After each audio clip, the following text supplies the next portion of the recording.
आप देख रहे हैं चैनल मंत्र झनकार। शिव जी के इस चमत्कारी मंत्र को 41 बार रोजाना जप अथवा श्रवण करना है। प्रतिदिन शिव के इन मंत्रों का जाप करने से हर तरह के पाप, रोग, दोष और सभी सकन समाप्त हो जाते हैं। इन मंत्रों के जाप से पृथ्वी दोष, कालसर्प दोष, राहु केतु और शनि की पीड़ा से मुक्ति मिल जाती है। इससे असाध्य रोग भी दूर हो जाते हैं। इन मंत्रों का उच्चारण करने से काम, क्रोध, घृणा, मोह, लोभ, भय, विषाद सब खत्म हो जाता है। यह मंत्र व्यक्ति में साहस और उत्साह पैदा करते हैं और आपकी किस्मत खुल जाती है। शिव के इन मंत्रों के जाप से शरीर संबंधी सभी विकार समाप्त हो जाते हैं। माना जाता है कि इन मंत्रों से आत्मीय और मानसिक शांति के साथ साथ स्थिरता प्राप्त होती है।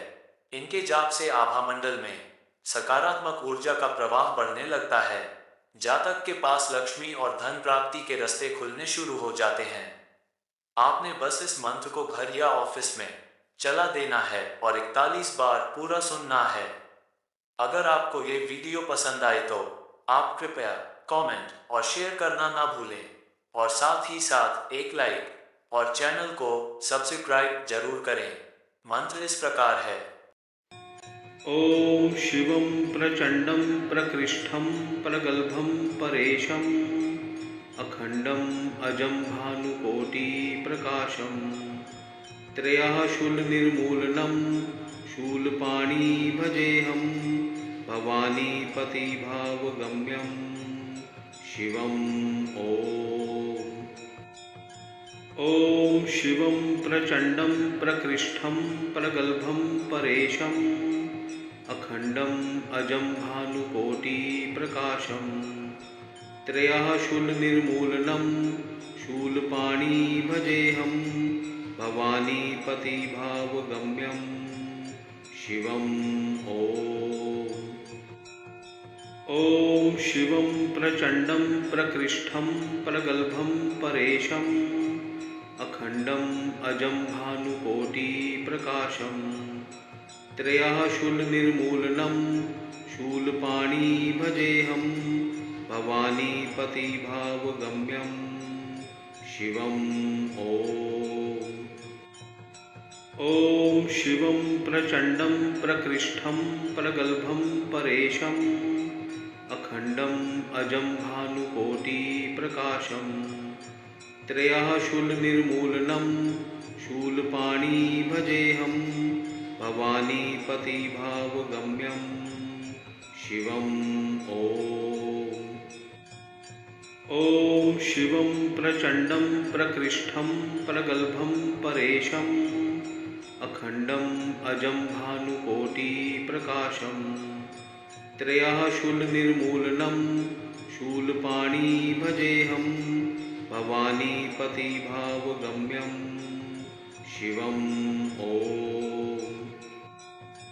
ओम शिवं प्रचंडं प्रकृष्टं प्रगल्भं परेशम् अखंडम् अजं भानुकोटि प्रकाशम् त्रयःशूलनिर्मूलनं शूलपाणि भजेऽहं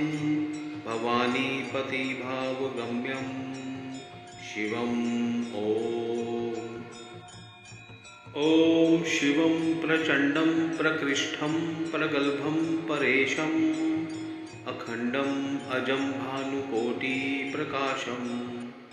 त्रयःशूलनिर्मूलनं शूलपाणि भजेऽहं भवानीपति भावगम्यं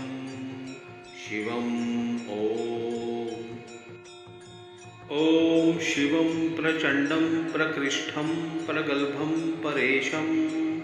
अखंडम् अजं भानुकोटि प्रकाशम् त्रयःशूलनिर्मूलनं शूलपाणि भजेऽहं भवानीपति भावगम्यं शिवम् ओम शिवं प्रचंडं प्रकृष्टं प्रगल्भं परेशम् अखंडम् अजं भानुकोटि प्रकाशम् त्रयःशूलनिर्मूलनं शूलपाणि भजेऽहं भवानीपति भावगम्यं शिवम् ॐ शिवं प्रचण्डं प्रकृष्टं प्रगल्भं परेशम् अखण्डम् अजं भानुकोटिप्रकाशम् त्रयःशूलनिर्मूलनं शूलपाणी भजेऽहं भवानीपतिभावगम्यं शिवम् ॐ शिवं प्रचण्डं प्रकृष्टं प्रगल्भं परेशम् अखण्डम् अजं भानुकोटिप्रकाशम् त्रयःशूलनिर्मूलनं शूलपाणी भजेऽहं भवानीपतिभावगम्यं शिवम् ॐ शिवं प्रचण्डं प्रकृष्टं प्रगल्भं परेशम् अखण्डम् अजं भानुकोटिप्रकाशम् त्रयःशूलनिर्मूलनं शूलपाणी भजेऽहं भवानीपतिभावगम्यं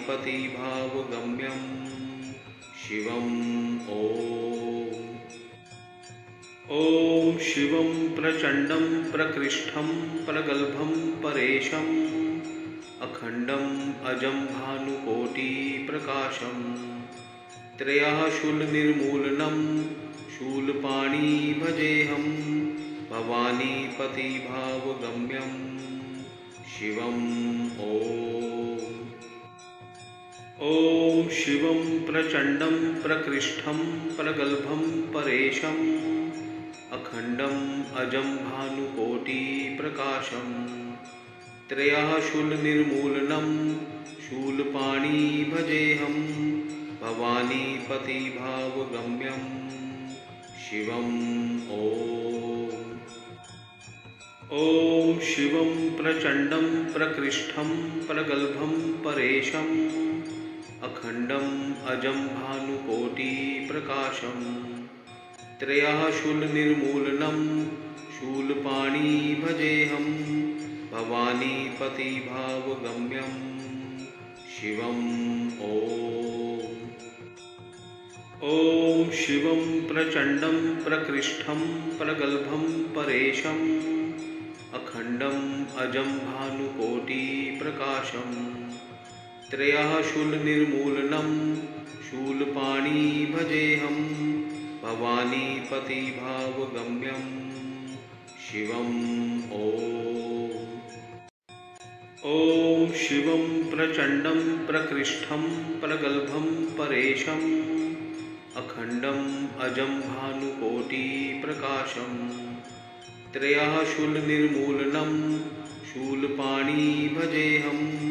भवानीपतिभावगम्यं शिवम् ॐ शिवं प्रचण्डं प्रकृष्टं प्रगल्भं परेशम् अखण्डम् अजं भानुकोटिप्रकाशम् त्रयःशूलनिर्मूलनं शूलपाणी भजेऽहं भवानीपतिभावगम्यं शिवम् ॐ शिवं प्रचण्डं प्रकृष्टं प्रगल्भं परेशम् अखण्डम् अजं भानुकोटिप्रकाशम् त्रयःशूलनिर्मूलनं शूलपाणी भजेऽहं भवानीपतिभावगम्यं शिवम् ॐ शिवं प्रचण्डं प्रकृष्टं प्रगल्भं परेशम् अखण्डम् अजं भानुकोटिप्रकाशम् त्रयःशूलनिर्मूलनं शूलपाणी भजेऽहं भवानीपतिभावगम्यं शिवम् ॐ शिवं प्रचण्डं प्रकृष्टं प्रगल्भं परेशम् अखण्डम् अजं भानुकोटिप्रकाशम् त्रयःशूलनिर्मूलनं शूलपाणी भजेऽहं भवानीपतिभावगम्यं शिवम् ॐ शिवं प्रचण्डं प्रकृष्टं प्रगल्भं परेशम् अखण्डम् अजं भानुकोटिप्रकाशम् त्रयःशूलनिर्मूलनं शूलपाणी भजेऽहं भवानीपतिभावगम्यं शिवम् ॐ शिवं प्रचण्डं प्रकृष्टं प्रगल्भं परेशम् अखण्डम् अजं भानुकोटिप्रकाशम् त्रयःशूलनिर्मूलनं शूलपाणी भजेऽहं भवानीपतिभावगम्यं शिवम् ॐ शिवं प्रचण्डं प्रकृष्टं प्रगल्भं परेशम् अखण्डम् अजं भानुकोटिप्रकाशम् त्रयःशूलनिर्मूलनं शूलपाणी भजेऽहं भवानीपतिभावगम्यं शिवम् ॐ शिवं प्रचण्डं प्रकृष्टं प्रगल्भं परेशम् अखण्डम् अजं भानुकोटिप्रकाशम् त्रयःशूलनिर्मूलनं शूलपाणी भजेऽहं भवानीपतिभावगम्यं शिवम् ॐ शिवं प्रचण्डं प्रकृष्टं प्रगल्भं परेशम् अखण्डम् अजं भानुकोटिप्रकाशम् त्रयःशूलनिर्मूलनं शूलपाणी भजेऽहं भवानीपतिभावगम्यं शिवम् ॐ शिवं प्रचण्डं प्रकृष्टं प्रगल्भं परेशम् अखण्डम् अजं भानुकोटिप्रकाशम् त्रयःशूलनिर्मूलनं शूलपाणी भजेऽहं भवानीपतिभावगम्यं शिवम् ॐ शिवं प्रचण्डं प्रकृष्टं प्रगल्भं परेशम् अखण्डम् अजं भानुकोटिप्रकाशम् त्रयःशूलनिर्मूलनं शूलपाणी भजेऽहं भवानीपतिभावगम्यं शिवम् ॐ शिवं प्रचण्डं प्रकृष्टं प्रगल्भं परेशम् अखण्डम् अजं भानुकोटिप्रकाशम् त्रयःशूलनिर्मूलनं शूलपाणी भजेऽहं भवानीपतिभावगम्यं शिवम् ॐ शिवं प्रचण्डं प्रकृष्टं प्रगल्भं परेशम् अखण्डम् अजं भानुकोटिप्रकाशम् त्रयःशूलनिर्मूलनं शूलपाणी भजेऽहं भवानीपतिभावगम्यं शिवम् ॐ शिवं प्रचण्डं प्रकृष्टं प्रगल्भं परेशम् अखण्डम् अजं भानुकोटिप्रकाशम् त्रयःशूलनिर्मूलनं शूलपाणी भजेऽहं भवानीपतिभावगम्यं शिवम् ॐ शिवं प्रचण्डं प्रकृष्टं प्रगल्भं परेशम् अखण्डम् अजं भानुकोटिप्रकाशम् त्रयःशूलनिर्मूलनं शूलपाणी भजेऽहं भवानीपतिभावगम्यं शिवम् ॐ शिवं प्रचण्डं प्रकृष्टं प्रगल्भं परेशम् अखण्डम् अजं भानुकोटिप्रकाशम् त्रयःशूलनिर्मूलनं शूलपाणी भजेऽहं भवानीपतिभावगम्यं शिवम् ॐ शिवं प्रचण्डं प्रकृष्टं प्रगल्भं परेशम् अखण्डम् अजं भानुकोटिप्रकाशम् त्रयःशूलनिर्मूलनं शूलपाणी भजेऽहं भवानीपतिभावगम्यं शिवम् ॐ शिवं प्रचण्डं प्रकृष्टं प्रगल्भं परेशम् अखण्डम् अजं भानुकोटिप्रकाशम् त्रयः शूलनिर्मूलनं शूलपाणी भजेऽहं भवानीपतिभावगम्यं शिवम् ॐ शिवं प्रचण्डं प्रकृष्टं प्रगल्भं परेशम् अखण्डम् अजं भानुकोटिप्रकाशम् त्रयः शूलनिर्मूलनं शूलपाणी भजेऽहं भवानीपतिभावगम्यं शिवम् ॐ शिवं प्रचण्डं प्रकृष्टं प्रगल्भं परेशम् अखण्डम् अजं भानुकोटिप्रकाशम् त्रयः शूलनिर्मूलनं शूलपाणी भजेऽहं भवानीपतिभावगम्यं शिवम् ॐ शिवं प्रचण्डं प्रकृष्टं प्रगल्भं परेशम् अखण्डम् अजं भानुकोटिप्रकाशम् त्रयः शूलनिर्मूलनं शूलपाणी भजेऽहं भवानीपतिभावगम्यं शिवम् ॐ शिवं प्रचण्डं प्रकृष्टं प्रगल्भं परेशम्